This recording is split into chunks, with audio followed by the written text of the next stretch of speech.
This guide will walk you through the process of configuring your SAML integration. Click on the sidebar button. Click on Library. Navigate to Integrations.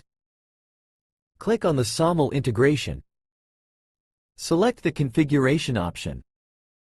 Enable the integration. Select and fill the identity provider.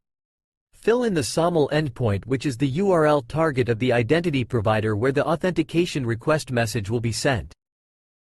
Select the sign-on service binding.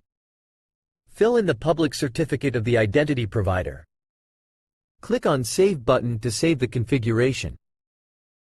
For existing accounts, users must whitelist the identity provider to enable logging using the SSO. To do so, navigate to the sidebar. Navigate to Settings. Select the account security.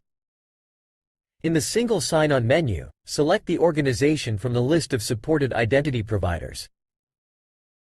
Then save. This guide covered the steps to configure your SAML integration.